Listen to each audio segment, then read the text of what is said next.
పరిశ్రమ రావాలి, ఉపాధి రావాలి, కానీ జీవనోపాధిని దెబ్బతినకుండా ఇలా ఉన్న చుట్టుపక్కల ఈ పరిశ్రమల్ని, పారిశ్రామికవేత్తల్ని భయపెట్టడం, లేదా ఇంతకుముందు ప్రభుత్వాల్లో జరిగినట్టుగా పారిశ్రామికవేత్తలను భయపెట్టి మీరు వ్యర్థాలు వదిలేస్తాం, ఇట్లా జరిగిపోతుందని చెప్పి వాళ్ళని భయపెట్టు బ్లాక్మెయిల్ చేసి డబ్బులు తీసుకొని మళ్ళీ సమస్యను గాలి వదిలేస్తే మళ్ళీ 5 సంవత్సరాల తర్వాత మళ్ళీ ఇట్లా రావాలి. వాటికి వెళ్ళట్లేదు. సమస్యను అవి చూడట్లేదు. ఖచ్చితంగా మీకు పరిష్కారం వెతకాల్సింది చెప్తాను. మీకు పర్మనెంట్ సొల్యూషన్ కావాలి.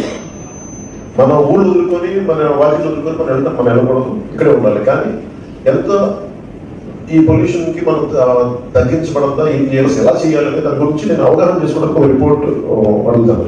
దానికోసం పారిశ్రామికవేత్తలు మాట్లాడుతాను. మీకు ఇబ్బంది అయితే చాలాసార్లు అడిగాం. ఇప్పుడు 3-4 సంవత్సరాల క్రితం అడిగితే వాళ్ళు ఏమంటారంటే మేము ఎఫర్ట్ చేయలేకపోతున్నాం. అంతే కొన్నిసార్లు ఇప్పుడు తెలంగాణలో ఉమ్మడి ఆంధ్రప్రదేశ్లో ఏం చేశారు, కామన్ ఎఫ్లెంట్ ట్రీట్మెంట్ ప్లాంట్స్ పెట్టేవారు. అట్లా ఏదైనా పెట్టించారు. కానీ ఇంటి పరిస్థితుల్లో కూడా ఇందాక మీరు చెప్పినట్టుగా, ఇందాక మొత్తం కొంతమంది చెప్పినట్టుగా మేము ఎలా చేస్తామంటే శుద్ధి చేసిన తర్వాత చేపలు వదులుతాం, అక్వేరియం ఫిషెస్ వదిలి బతికిన తర్వాత బయటకు వదులుతాం. ఇది వాళ్ళందరూ ఇచ్చే గ్యారెంటీ. దాన్ని ఎంతవరకు వాళ్ళు పాటిస్తున్నారు లేదు, వాళ్ళకి ఇబ్బంది లేదు, మళ్ళీ ఒకసారి కనుక్కొని మీరు ఎంతకాలం మనం ఏదైనా ఒక సమగ్రమైన చెప్పండి. ఈరోజు 9వ తేదీలో ఉన్నాను. 100 రోజులు పర్లేదా? ఎవరితో మాట్లాడాలి, మళ్ళీ మీతో మాట్లాడాలి. స్టేక్ హోల్డర్స్ ఎవరు? మన మీరు ఇండస్ట్రీస్ మాట్లాడాలి. తర్వాత పొల్యూషన్ కంట్రోల్ బోర్డులో వాళ్ళకి ఇబ్బందులు ఏంటి, అలాగే ఇండస్ట్రీస్ మినిస్టర్తో మాట్లాడాలి, ఫిషరీస్ మినిస్టర్తో మాట్లాడాలి.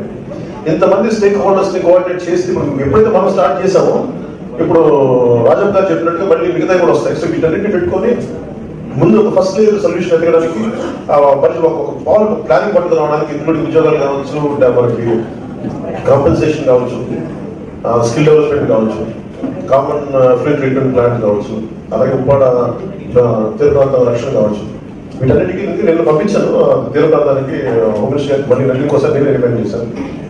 మీకు నేను మాటిస్తున్నాను, అవసరమైతే నేను ఢిల్లీకి వెళ్ళి అది పట్టు చేస్తాను.